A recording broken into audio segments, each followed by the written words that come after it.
Thanks for everybody coming out. How are you feeling? How's the fest? Good. All right. Well, we're gonna get right to it because we've got great panelists and great conversation. First and foremost, we've got Todd McMullen, the director of photography. You might know him from a few shows. I believe he did Waco, The Aftermath, a little show called The Leftovers, and I don't know. Have you guys heard of Friday Night Lights? Come on up here, Todd.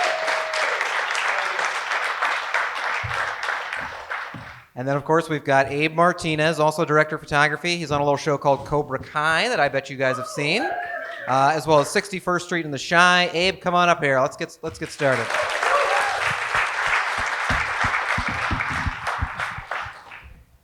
Hello. All right, works. Hello. All right, guys. Just to try to frame this a little bit, I wanted to start way back at the very beginning. What was kind of your early experience for getting in? Like, what did you do for training, for your first job? Like, how did you kind of break in and get that first gig that led you to where you are now?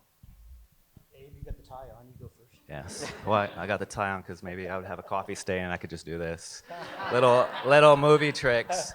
I'm actually from Texas. I was from San Antonio, which I was shocked to see that Primo was based in San Antonio. I was like, I never see shows where I'm from. It's fascinating. No, I was born in San Antonio, lived in Houston, went to school in Dallas, and then went to North Texas. We owned some land at Lake Travis. I remember as a kid, like, oh, a bunch of dirt. What is going on, this Lake Travis place? But I went to North Texas, and after North Texas, I moved to New York. Right away, I took my last test, which was Western Cinema, and I took it, jumped it, packed up a U-Haul, moved to Manhattan, and from there I got a job working at a rental house. It's sponsored by Panavision, and just kind of went the way of the rental house experience. And when you work at a rental house, you meet different people, freelancers, and I got so very lucky because in 1996 there was no IMDb or no cell phone to look up like who people are.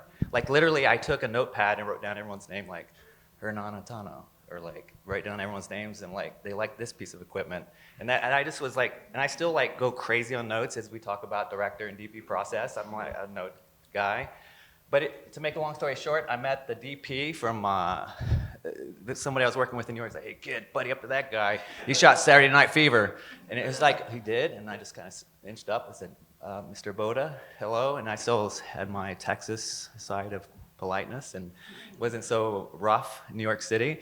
And next thing you know, he took me off the rental house floor, and I started working with him on 4 pictures. And then from there, I ended up working on a Michael Mann movie and working with Bob Elswit and Fast and Furious, and it just kept going on movies. And that's kind of the genesis of my starting place. But yes, Texas, all the way through, yeah. Right. I basically, way back when, I was working for a communications company in Sacramento, and I had learned Aeroflex was having a program through UCLA Extension where you could work with a 35 millimeter camera.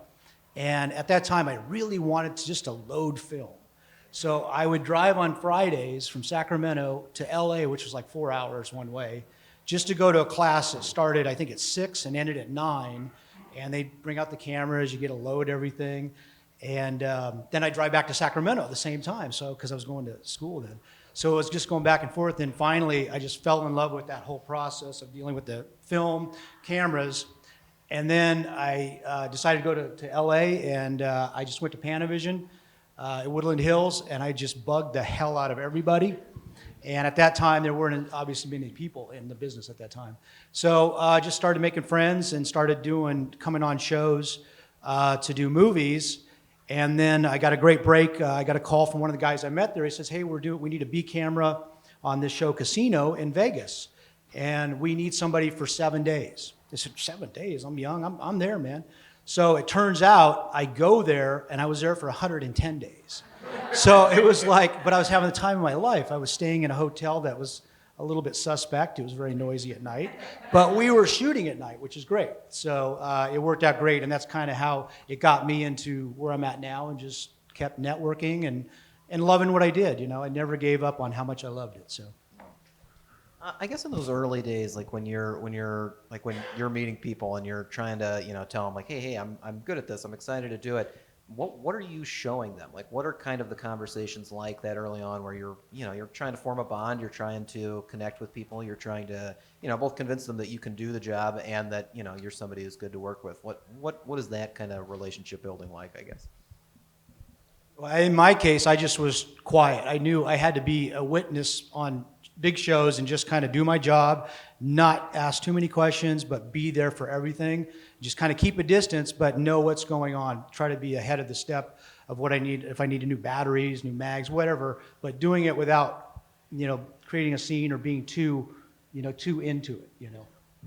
I guess it very much the same. I think we came up with some older school people that were working in the 70s and 60s. And when I started, it was like, you just be quiet.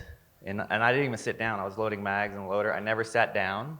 And I just listen. And I still say, like even now, that's the biggest skill set is even when I'm with the director in locations or with actors or with watching directors. Dealing with actors and everything, I'm just listening, and that's something that is still, I think, still even now I'm working on.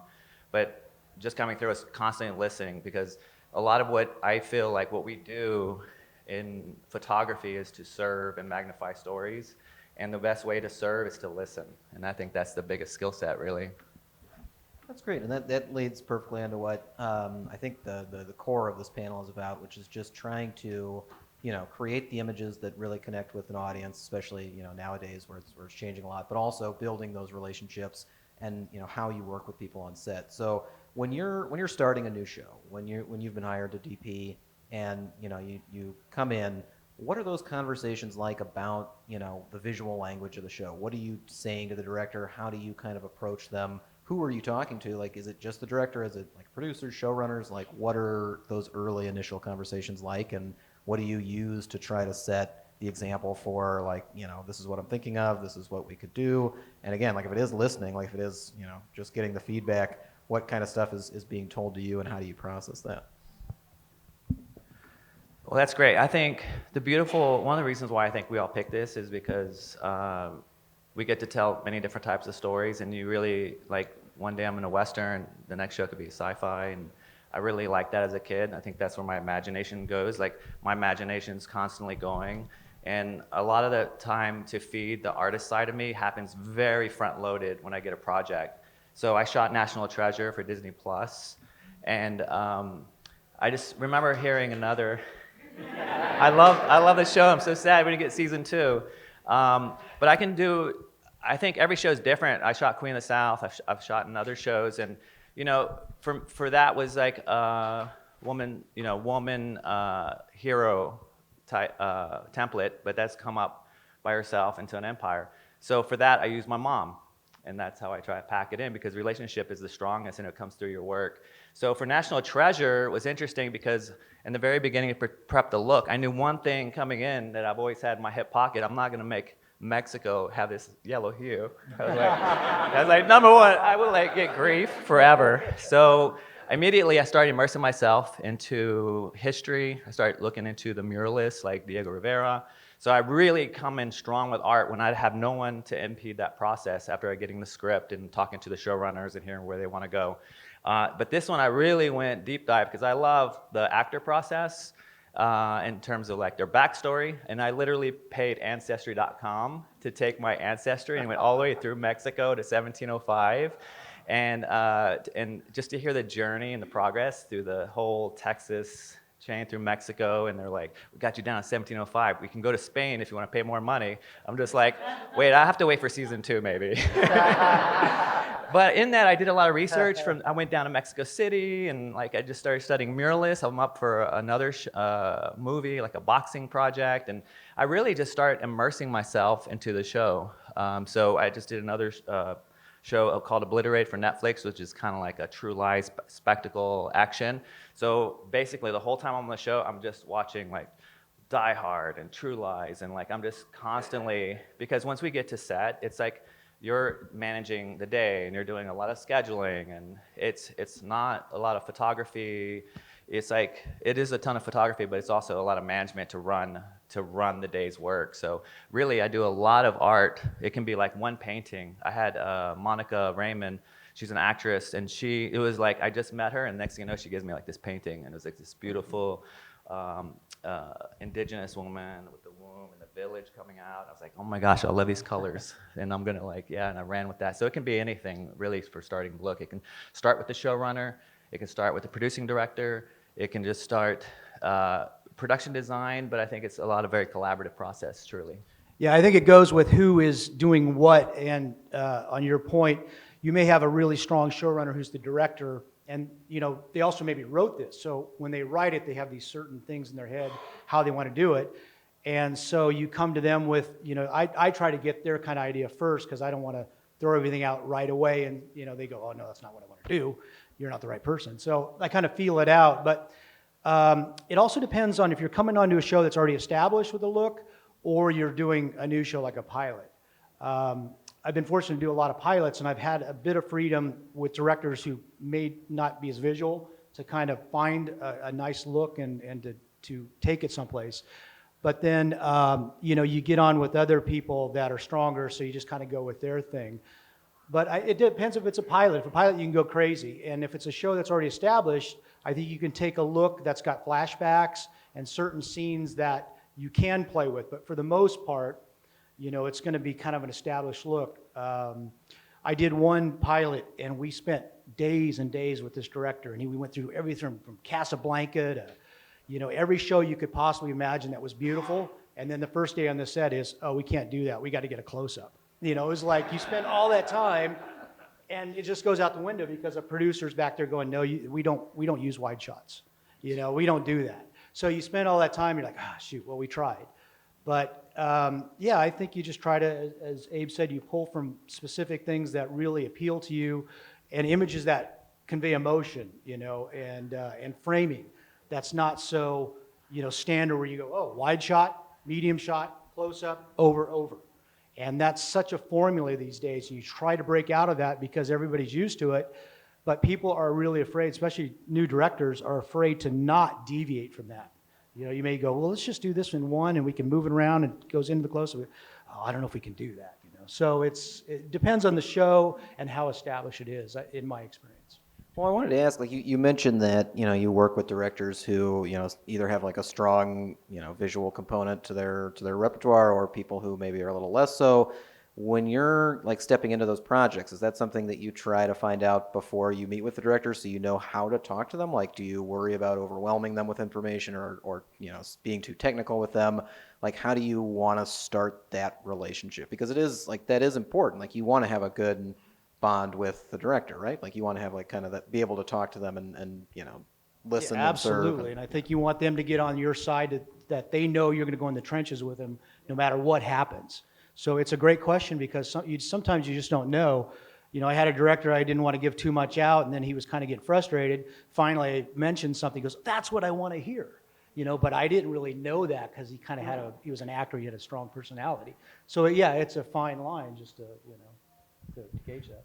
Yeah, same on listening, just to have that still be a jump point. I try to do a lot of listening to see what kind of their superpower is. So if it's an actor, I kind of know where they're coming from, and it's also good to know it's because I'm just super crazy camera. Like, I love it so much, nonstop, and so it's like the camera for me is like just second nature. But there's a lot of other things that I'm still trying to build on my weaknesses. So I just try to be, immediately you have to like build trust, and a lot. Trust is like a very slow process, and when you're collaborating with your director, it's like a very close relationship. Especially when you have your AD and you're trying to make the day. So I really just try to have some time so we can talk and just share ideas and hear where they're coming from. But really, I'm looking forward to see what their strengths are so I know to lean into that. So I've had much success when I work with an actor who's directing and just kind of see like, okay, I'm seeing a common thing with different actors that are directing, or somebody that comes from editorial. And someone from editorial at times could be on set and like, this is what I need for the edit to the actor. I'm like, don't say that. So I try to feather that and make a very safe place, especially now with so many emerging directors that are new. and especially with the philosophy of really serving the director. It's like I really want to magnify people's voices, and like on The Shy, like I didn't live in Chicago. I am Latino, and teenage pregnancy is a thing, and that's a thing in my community, and there's certain common ground that we have. And I feel like to have a multicultural crew is very healthy and great, because in order to tell that story, like if you have everyone from Chicago tell a story, you're not really, like who are you storytelling to? Storytelling to is about sharing this idea, like, breakfast tacos. Like, no, not everyone knows about breakfast tacos. And I'm here and I'm like, oh my gosh, I'm home. It's like, where's my dad? He put him in foil. So it's like, this thing that just kind of grounds you, and I feel like, that's how my approach is, to see kind of what their background is. And nowadays it's easier with IMDb to do some research, or you can ask, like, we've worked with probably the same directors many times, but the relationship is so great and collaborate. It's like that. I also shoot documentaries, but collaborating, there's nothing like collaborating. And it just has such a great achievement when you watch the episode and you see it air. And but yeah, I think the biggest thing is for me is to find what their strengths are. Well, so I did a panel the other day with some of the writers, and like the topic of the panel was basically that, the writer's job doesn't end with the writing, like with the page. Like they're not just always sitting at a computer, and one of the things that they wanted to emphasize was that, it's important that they go to the sets, it's important that they're able to kind of communicate their vision, and like, again, it's a collaborative process and everybody's working together. So to start with, I wanted to ask, just like, again, the director relationship is obviously very important for you guys, but who else is it, like, are you talking to everybody? Like how much, when you're on set, are you like, spending your energy to connect with a lot of people, and how important is for you to have those relationships with other, professionals on the set? Like what is that dynamic for you, I guess? Yeah, I mean, obviously production designer, because if he's building a set for you and you want him to build a removable wall or a camera port, you've got to communicate that so they can get it in the build early. Costumes, so they don't come with some crazy costume, that you look at and go, wow, that's weird, and it just doesn't translate. Camera crew, hey, we need to get a crane, which one should we get? Grip, I mean, it's everybody. And once you realize, for myself, when I get on set, somebody wants to pass some information on to us that's big, I get all my team around me, because I want one person to say it to everybody. I don't want them to come to me and then I got to spread it all out, because that's just a waste of time, and I may, not interpret it correctly. So everybody comes there, and it gets, we got this big day, we're doing car work, and so I get everybody involved, so everybody knows what their job is to do, and then I don't have to share it with them, including camera operators, sometimes craft service if we need, water or drinks in the car or whatever. But I'm getting, the point is everybody's got to be involved. Production designer for sure, costume designer, and then going back to the writers thing, that's very interesting, because we've had writers come on set, and I think they deserve to be there for sure. And there's been some really funny moments where we've had to do a lot of car work. Car work's the worst for everybody, because if you do it practical, you get on an insert car, the car driver comes and goes, I only want 6 people on here. So then you got to start cutting out everybody. And who's the first person that gets cut out? The writer. So then they're like, oh man, I wanted to go. So I think the point is, you hopefully see how tough it is for these writers when they write this stuff, that when they go write it again, maybe they won't write that scene in a car. Especially night car stuff. Because I've seen them sit out there and go, oh, this is really boring. I'm not going to write this again. Because it just takes forever. And so anyway, it's pretty interesting. But yeah, it's a collaboration, I think, with everybody. Yeah, I love that. I love that observation. It's like if the writer sees how boring it is to actually shoot this, and it's not rewarding for anybody, maybe they just won't do it. Then maybe we won't have to do it again. Well, and I've heard them say, God, this was a bad idea on my part. I literally heard them say that for scenes that they're like, I could have written this somewhere else. It's pretty funny. Yeah, Sorry. I think you did a great job, like putting the structure, to the execution. I'll go the opposite direction for the writers, because just give them mad, crazy love. Writers, to me, okay, so the collaborative process is great with directors, but they're guest directors. To me, my tight-knit is with the showrunner and the vision of their show. So I love writers. Like, for me, a lens is just a lens. But once I get the writing, it's like gasoline into the lens. It's my emotion. So I really have to work on a project that I love, because once I love the project, you have me like 24 hours. doesn't matter. Like the music, I'm like falling in love, and I'm like looking at colors, and like, and that all comes from the writing, because the writing is what gets really deep in you. And so I literally will just love the material. Like I just can't wait to get the material. And so far I feel like very lucky. Like everything I've worked on, I love. Like Cobra Kai, it's like you wouldn't think like. Cobra Kai is a show that I cried on when they met, Johnny Lawrence, and the two guys came in, and it was season 1, and I felt like a tear go down my eye, and I'm like, oh my gosh, I'm an 8th grader again. And it was like, it just blew me away, and I still, like right now, my hairs are in goosebumps on my arm. I really, really felt like I haven't grown past the 8th grade. I really feel like I stunt my growth. But I fall in love with the writing, and so much like how that information goes through, that's the information that he's conveying. Is like we have to tell the team this is, because a lot of times you do get close to your showrunner, and the conversation is between us two. So we have to figure out how to execute this, and some of it's sensitivity stuff that has to do with a scene or a specific actor or different politics that take place on set. But I absolutely adore writers. I love them.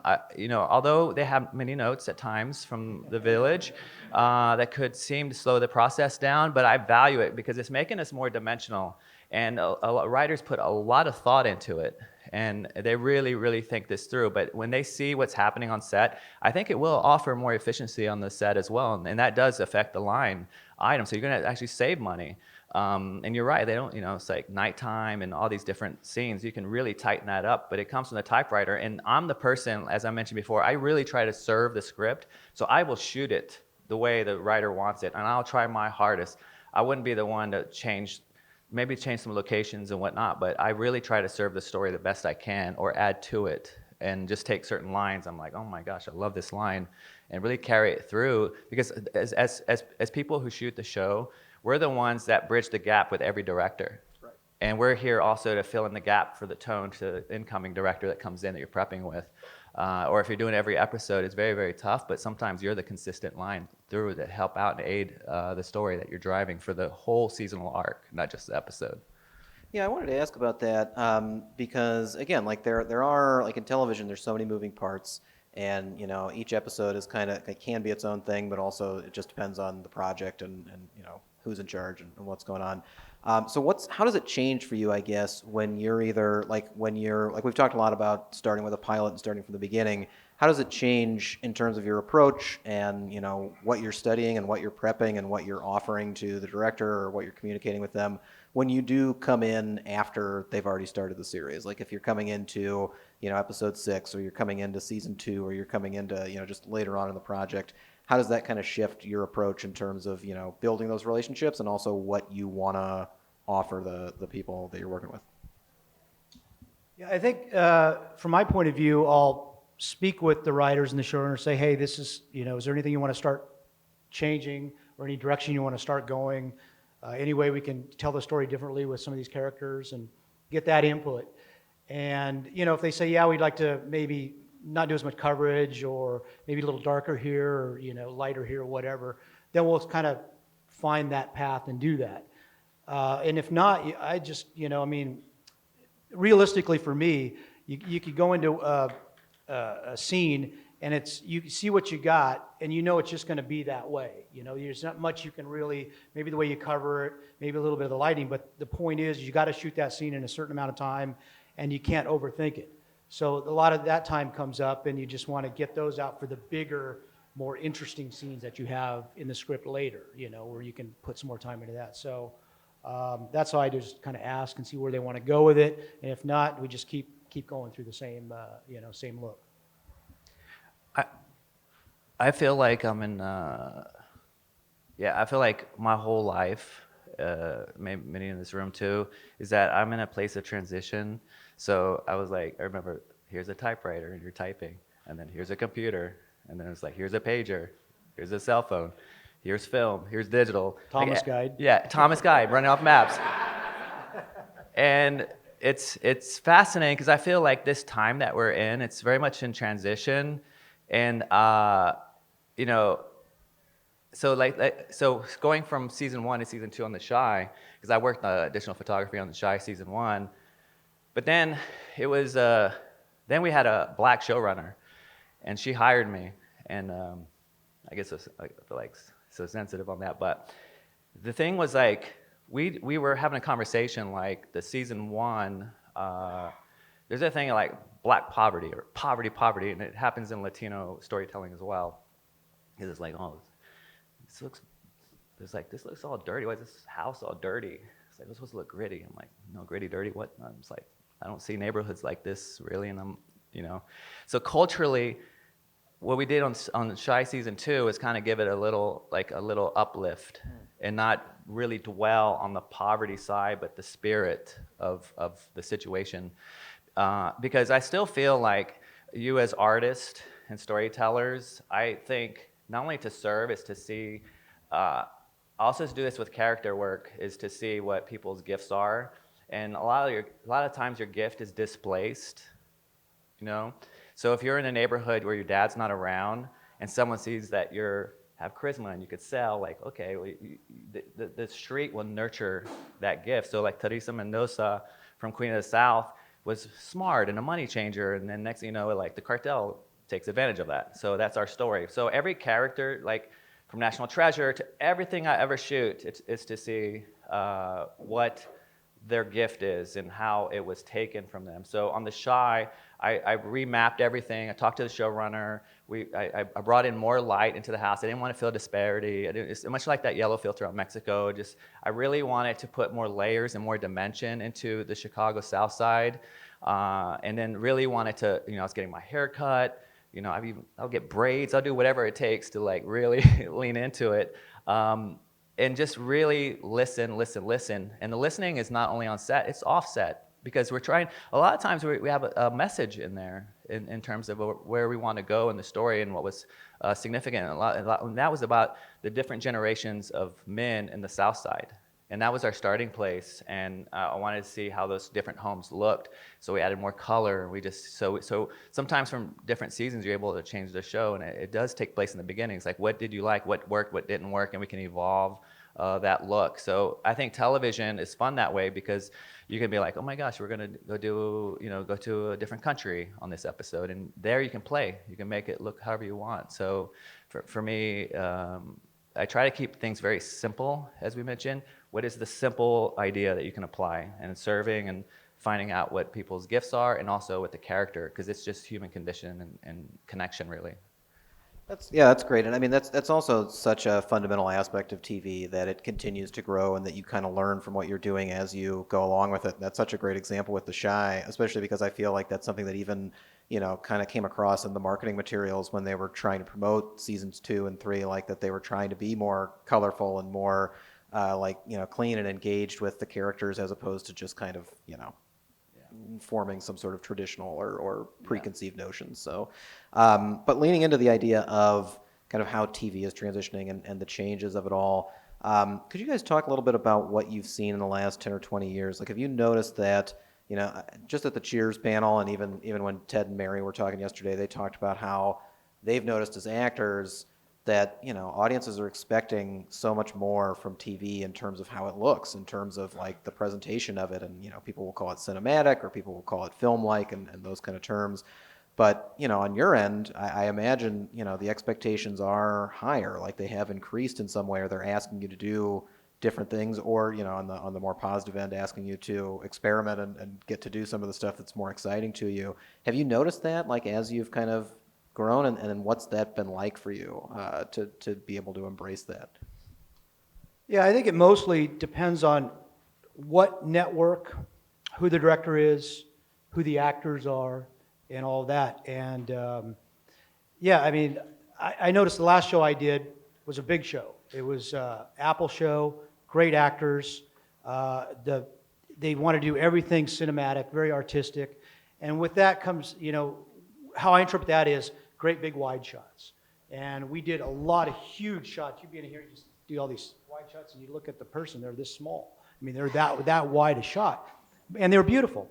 But because of that, I could really light stuff well, do stuff well, make it look really rich. And that particular show, we did it because the costumes were so beautiful on these ladies that we weren't cutting them off. We never would shoot. We might do a close-up occasionally, but We wanted to see what they're wearing and see their environment. And that was really special for me because it wasn't the typical wide shot, medium shot, walk up to the mark, stop, talk, cover it, move on. You know, we really thought about a lot of this. But to get back to your question, what I've seen is they want that. A lot of people want that, but they want to give you less time to do it. That was the follow-up. Yeah. That is where you just got to keep fighting that, because you may have, you know, I remember on the, I did the newsroom, and the newsroom, we would have, I swear to God, it must have been 14 pages in a day. Literally, you know, but the way we covered it was like Friday Night Lights, I had 3 cameras, but the actors would have to remember 5 pages of dialogue.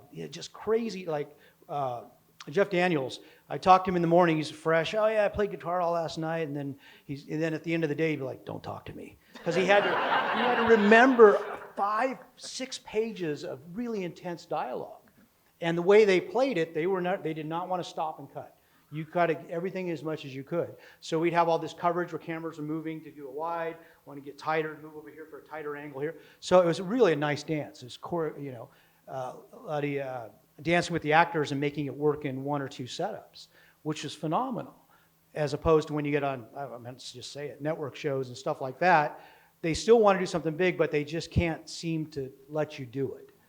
So that's been my experience. But yeah, I think they want it to look completely different, completely cool, cinematic, but then they don't really give you the time. They just keep adding more pages, more locations, whatever it may be. So it's a juggling act. But you know, when you can get it with people that want to do it and are driven to do it, it's spectacular. Well, what about just the time element of, like, again, like from my end with the newsroom, a lot of what I hear with Sorkin from himself is that he turns in those pages late. Like, he's doing revisions a lot to like the dialogue and everything like that. That's time, and that's TV time, like where you have to turn that around to get the episode done.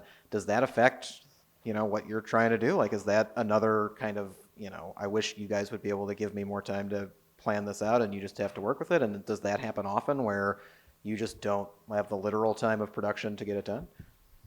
I would say if a person like Sorkin, they're going to give him whatever they wanted. So the producers may still say, hey, we need you to finish in a certain amount of time, but you know, he's on his own clock. And I'll just say one quick story about that. I got to watch all the rehearsals because he would go to his office, write, come to set only when we were rehearsing the big scenes. And everybody would just read it, and I'd watch him laugh when he heard his words, and it was just so cool to watch. I was like, man, this is amazing. And then sometimes you'd see an actor who was like a guest. And they, well, Aaron, I wonder about this line. And everybody would go, it was like E.F. Hutton. And everybody would just kind of like, oh, what's he going to say? And then Aaron would just go, no, I like it the way I did it. You know, so you just keep going on. But it was really special to watch that because he was so prolific and he knew what he wanted in his head. But yeah, no, it does. It's as Abe will probably tell you, it's a challenge because you only got a certain amount of time in the day, but they want more and more. Or it's just somebody's not feeling well. We had on the last show, somebody would always be late, so that already cuts into 4 hours of your day.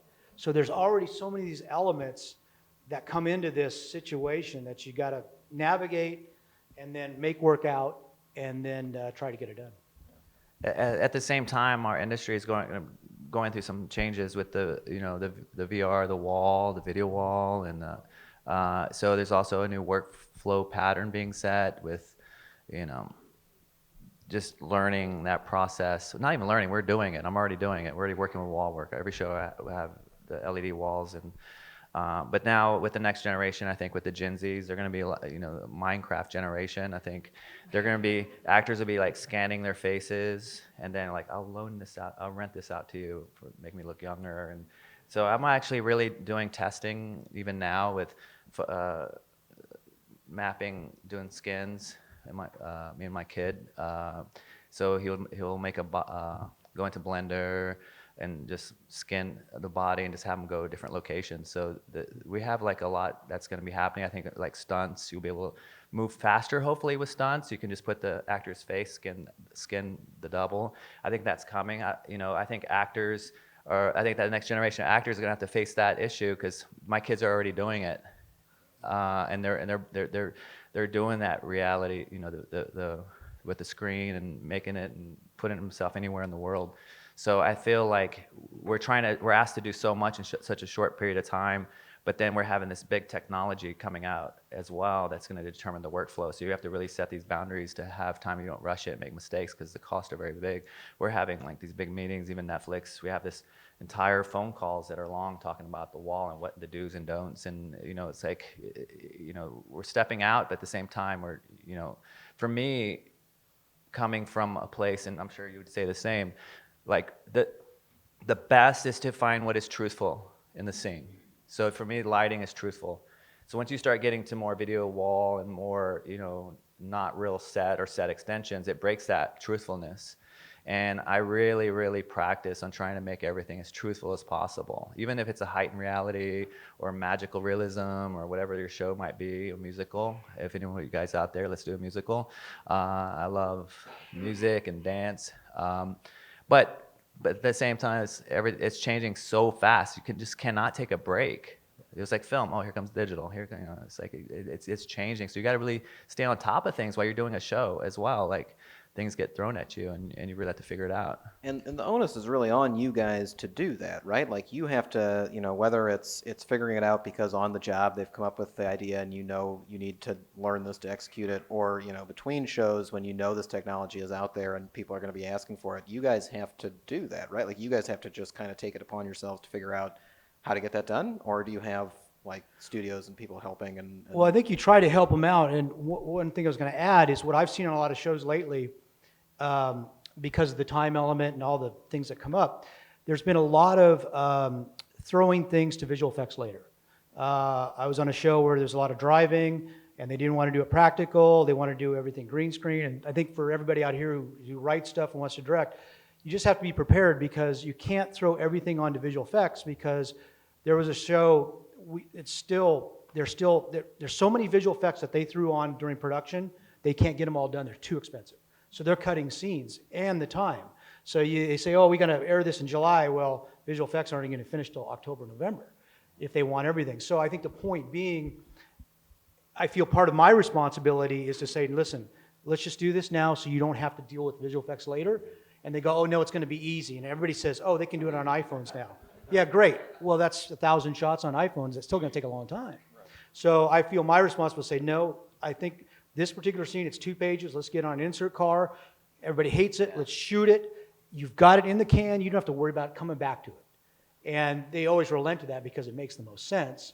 And as frustrating as it is to do that kind of work, at least they get it done. So I've noticed that on a lot of shows, and it's just everybody keeps throwing it on to visual effects, and everybody agrees with it, and then they go to do the visual effects. They can't do them all. It's too expensive, or they got too many. So I've seen that happen recently. Well, I want to make time for everybody to have questions, so please, if you've got them, start thinking of them. I'm going to get right to it. But the last thing I wanted to ask was basically just, we didn't even get into like post-production or anything like that. And when it comes to your job, I feel like a lot of people, when they hear DP, they just think, okay, this is just the person kind of holding the camera. So I wanted to just ask, what are the elements of the job that you wish people would recognize more? Like that you wish more people would kind of pay attention to and be like, you know what, this was something that I contributed. This was something that I brought to the project. This is part of it that I have to deal with, day in and day out that, people may not recognize. Is there anything that kind of stands out to you guys in terms of the work itself that, people may not be aware of? Yeah. Too much to narrow it down? No, it's not. It's the DP job is, I think I told Abe this the other night. We were just talking. I said, I've never read a good article or a book on moving up from camera operator to director of photography or cinematographer, because it's such a huge change. When you're a camera operator, you're at your camera, you deal with the actors, your crew, and all this. When you move up to a DP, now you're dealing with costumes, producers, line producers, sound. You're dealing with everybody, because they're all coming to you with their questions that they may not have answers for from somebody else. So you get thrown into that particular managerial role, which is fine, but sometimes that takes away from what you really want to concentrate on doing, is shooting good stuff and making it look great for every shot. So I get a lot of that. I mean, even if somebody comes, oh, your grip over here is acting like an idiot today. I was like, well, I can't, that's on him. But, I can't tell. I can go up and say, hey, listen, man, they're coming down on you, and just, wise up. But, the point is that you're taking care of the family then now. I think. And I'm okay with that, but there's certain things I can't do. And if it gets too much because there's so little information from producers or, everybody that they just don't know what's going on, then I get all these kind of questions. And that's the toughest part of the job is it turns into that, budgets. Now you're dealing with budgets, and you never had to deal with budgets before. So Yeah, doing DP work is way more than photography. It is so crazy in every direction because you mentioned time before. You have like maybe 12 hours a day. I did 4 seasons of television, and we did 10-hour days. And I was proud that we did it. We really did 10-hour days, and now the pandemic's over, we're back to normal. But a way I sucked in that time is my process. I take the sides, I print them up, I do really deep dive on the sides every single day. I break it down, and I just find out these are the core pieces of the scene. Because when you start running out of time, you have to make choices. So I want to make sure my director's protected, at least with the photography part, and the showrunner's protected. If we missed an insert, because I don't want to go backwards, I take an insert. So just take 15 minutes of time, that's a lot of money. I make it be like 15 grand, if it's $1,000 a minute. So I really, really have to take it upon myself to read the sides. But in the day, it's true. There's just so many personalities and a lot of pressure. So when you have time pressure constraints on everybody, it causes tension between departments. So I end up finding myself like reading like quotes in the morning. Like before I do my sides, I'll read depending where I am in the season, maybe I read Monet if it's a good day. But then maybe I'm reading Coach Jackson, or boxing quotes, or I do a lot of, or dance choreography quotes. It depends where I'm at, but most of the time it's like, how do you deal with narcissism? Or like, it's like this psychology things. And you're like, what are the traits of, but mostly my approach, coming from Texas and sports and really, from that really you gotta do 2-a-days, you gotta work out. And I really learn a lot about leadership is like the number one thing that they don't you can go up and know how to build cameras and do these things, but to have leadership and how to say things and really encourage people and that is a skill set. Like today, I want to go learn about leadership or about what different coaches do with these different egos with certain basketball players. Because this is what you're dealing with, a lot of high-profile personalities, and which is great. I will say this: everyone wants to do what's best for the show. And it's just a matter of time. It's really time is the enemy, much like poverty is the enemy in the things and situations what people do. So it's really how to do that. And I feel like that's something that goes unrecognized, I think, even in film schools, to teach leadership and to teach these things, how to strengthen that muscle where it's second nature. Because I will be romantic with the 35 mil, no problem. But when it comes to having a deal how to get to that place where we do the scene, where I have enough time for the director and the actors and these things, but you got to get there painstakingly, going through a ton of movement with calling transportation and wardrobe, and there's a lot of moving pieces, because I still see photography for what we do is directing photography and cinematography is like not only what's in focus, but also what's out of focus. What are people wearing? What color is the wall? I talk paint with production design. There's so many conversations that go on, and what if there's a bad place when you first meet someone, and how is that relationship strained, and how do you overcome that, and how do you have this trust building? So those are the skill sets. It's like I have my box of lenses, then I have the way to deal with different emotions with different people. That's a fantastic answer. Thank you so much for that. All right, guys, I'm going to the audience. What do we got? Yeah, right here. Yeah, well, if you come from a feature background or have done features before, and there you pretty much know the size of your canvas and your palette. But with television, people watch shows on little tiny screens as well as bigger screens. And they think, oh, I want a brighter picture, or I like my colors warmer. How does it change or affect what you do when you find this set the mood when you have no clue how people are going to be consuming your artistic vision? Well, for me, I think you just got to shoot it the way you'd shoot it, however it's going to get presented. If it's going to be on the big screen or the small screen, you just take that same approach and tell the story the way it needs to be told visually, and let everybody else figure it out. I mean, it's, we were talking about the Netflix. I did a Netflix jobs years ago when they just started coming out with HDR and all this new technology, and I just would see these guys, and they're great people, but they were techies, man. They would be like, oh, you can't shoot it this way, you can't do that, you have to have this aspect ratio, it's got to be this way. It was like, whoa, I mean, great for you guys, but, I'm still going to shoot it the way I know how to shoot it. So, that's how I kind of address that. Because everybody wants it to be beautiful, cinematic, make sense, and engaging and emotional. Whether you get that on a large screen or a small screen, you still got to take that approach. That's my thought.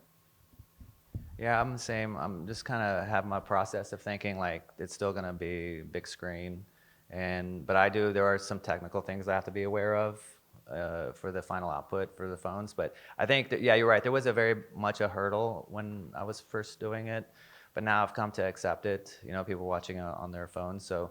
But it doesn't affect the way I do things. I just try to be as honest as I can with just, this is the frame, and if somebody's painting, they decide to have a vase in there or not. It's like this thing. So I just really stick to, really for me, it's this. It's the close up. So that to me will tell a lot. But yeah, no, I do consider it, but I just keep the same process. Big 40-foot screen.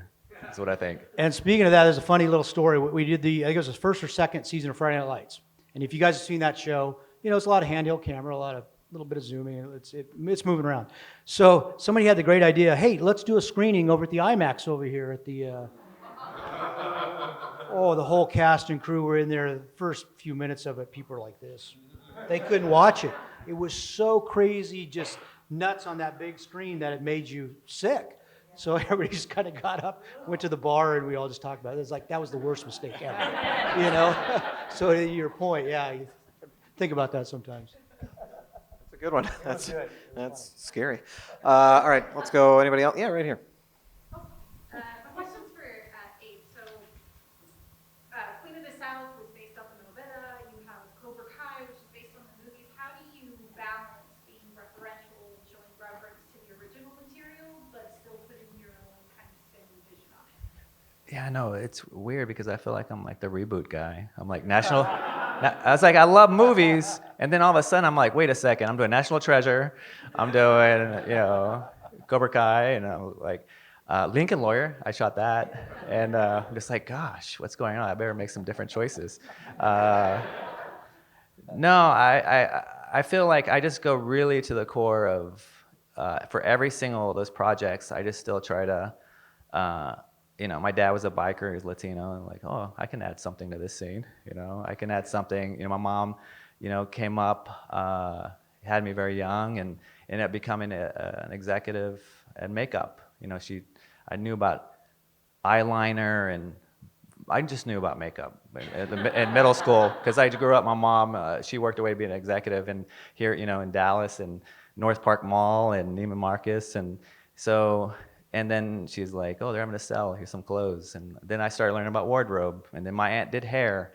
So I think really looking at your backstory, like what are the gifts, and here I am, a little 8-year-old sweeping hair in a salon because they had to babysit me, and I just learned about hair, and I see that culture. So I do try to apply a lot of things from my backstory to the visuals. So Queen of the South for me was a gateway that I was like, oh my gosh, a Latino show, I can add so much, with some of the themes. Although I don't know anything about the cartel, I feel like that's something that gets added to Latino stories. But yeah, no, it's amazing. I've done a lot of documentary work where I went into Colombia, deep in Colombia, where we had to have a white flag and a priest in the boat because the cartel is so heavy there. And the whole time I'm taking notes for my show, and I'm sending messages to the production designer for Queen of the South, and then I will do the exact same thing on the TV series that I learned in the documentary. So there's still a lot more experiences I've done, like being chased by rhinos and stuff. I don't know when I can apply or how I can add to that story, but I too try to take all what I can. But Queen of the South is a special, very close to my heart because I could contribute in many ways. Yeah. Good question. Yeah, right here in the front. Hey guys, thanks so much for doing this. I want to talk you guys can talk a little bit about committing to the edit. So I've heard from some of my friends that work in camera where they're like, you have a ton of shots in one day, but you have no time. So can you talk a little bit about that process of just trying to get through know what I mean? Like committing together a little bit. Yeah, I think so. I mean, you got to cover the scene in the way that's going to tell the scene the best. So, maybe just start simple and get a nice wide, and then maybe a 2-shot or whatever the scene calls for. I don't know how else we're kind of editors in a way, but not really. That's obviously going off to somebody else, and they'll kind of hopefully tell their story with it too. So to get to your point, that's a good question. I think there's some directors that'll come in and they'll have a shot list. They just do it. They don't even know. They probably not even do half the shots, but they have to get their process going, and that's good because sometimes you need that. But for the most part, when a scene gets blocked out, it tells you how you're going to shoot it anyway, in my eye, because the way they do it, and you know what you need to get, and you may say, okay, we got this, let's do a pass because the guy's tapping his hands or he's doing something, some character thing that's really cool. Let's isolate that so the editor can maybe then put that in and keep it flowing and all that. So I think, to answer your question, yeah, I think you just got to shoot it the way you're going to shoot it, and if there's something special in there that you can pick up at that time, do it. But the rest of it, I think gets thrown down the line to the editor. Does that answer your question? Yeah, Kinda? yeah. Okay. I would say echo the same, yeah. Okay, cool. Very fun stuff. Yeah. I think we got time for one more. Anybody? Yeah, let's go over here, right in the front. You all briefly mentioned, I guess, some of the upcoming technologies and things that are being used in the industry. Is there anything in particular that you all see that's either starting to be used or that you're hearing within the industry that you're excited that might make your jobs, that might open up more opportunities or make shooting just different versus what it is now? That's a good question. I think you are really into the technology stuff of it. Yeah, well, I think I try to use tools for more than what it's intended for. So I feel like, with the video wall, like I'm just breaking those things up and using them for lights, and you just really use, because you just have to, it's not like I think what's happening now, I think the budgets are going to get smaller. I think we went to this peak TV where I was having I would have a 30-foot crane every day and order there's a crane sitting there, and it's it got crazy for a second. But I really love just bringing it in and saying, how do I reuse this tool? I'm excited about the new cameras at Alexa 35, and the color science is really looking very, very beautiful now, and I feel like that's great. But there are some things, like I mentioned earlier, about skinning characters and risk-taking, making things safer on set. I think try to use that for just really fundamental stuff, keeping things safe, with working with guns. And so I think that's the number one thing, to try to make things safe and try to make the schedule. But yeah, I think we're in an exciting time right now for sure. I feel like this Gen Z generation is unbelievable what they're doing. And I see what he mentioned about cost for VFX. In my head, I'm like, my 14-year-old can do it. Of course we could, but then your bucket fills up because then they're farming it out to Poland and everyone's getting overloaded and they charge you because they don't have time. But it really is cheap. They're coming out with plugins very fast. He's putting fire on things and so fast and showing me and teaching me terms. So I'll talk to the VFX supervisor. Can't you just do this, and that? And it's like you're seeing what's under the hood. So the next generation is going to be really, really great. So I think it's more of a generational excitement to see what they take, the tools that we have, and we hand it over to them. And I'm not saying AI, right? I'm just saying, because they are playing with that, but I feel like it's just going to breed a different type of filmmaker, really. I think we're already seeing that with, with the whole gun thing. We can't have squibs on any sets anymore.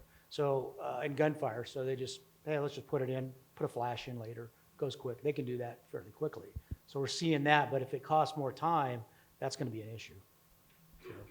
All right, well, I want to send everybody out here on a little bit of a recommendation. This is also a little bit selfish because I'm just curious what you guys have seen that's really exciting right now. Is there anybody that you're watching, any shows that you've caught where you're just kind of like, what they're doing visually, what they're doing with the image is something that I'm really impressed by, or I'm just, I didn't think you could do, or just something that kind of struck you as special. Do you have anything like that on the top of your head for everybody? Nothing that's more, like The Mandalorian, that's great stuff, but the technologies, I just see people staring at phones, figuring out how they're going to do it on set. But storytelling-wise, I saw a great show called Tehran. Just the storytelling is amazing. The pace is amazing. It just hooks you in, and it's just wonderful storytelling. So for me, that was something I saw recently that I really got into, because it wasn't so technical, it was just great storytelling. So that was very cool. I just love this stuff so much. I feel like I'm all over the place. I mean, I like what A24 is doing right now on television. I like Severance, Beef. So there's like so many great shows. I like the show I just did, Obliterated, which was like, it took almost everything I ever did, from Fast and Furious to Spider-Man. It took like my entire career skill set to do this show called Obliterated. Write it down, because it was the hardest but the funnest show I've ever worked. It was over the top. It was like Hangover beats SEAL Team. It was insane. And every day it's like, what are we doing today? It's not climbing Mount Everest. It's like doing the most craziest stunt comedy thing you've seen ever. And it's very, very forward in today's culture and society, but it's a love letter to 80s action movies that had comedy. So it is so much fun. So I'm really excited for that show, because what I experienced, if it takes a liking, it's going to be very funny and fun. And it just really makes it feel like, I just love the idea of just coming home from work and escaping. Even now, I'm all day looking at monitors, but I still come home and watch Severance or Ted Lasso, and I still love this stuff so much. And so I think we're going to continue on with awesome things, guys. It's really going to be fun out there. Well, thank you so much for sharing your expertise. Thank you so much for coming out here. Everybody enjoy the rest of the festival, and enjoy day 4. Hey, could I say one last thing? I want to thank James Finn from Panavision Yes. for sponsoring this. Thank great you, James. company. Thank you, As Panavision. You guys go out and write and produce and shoot stuff, look up Panavision. They'll help you out.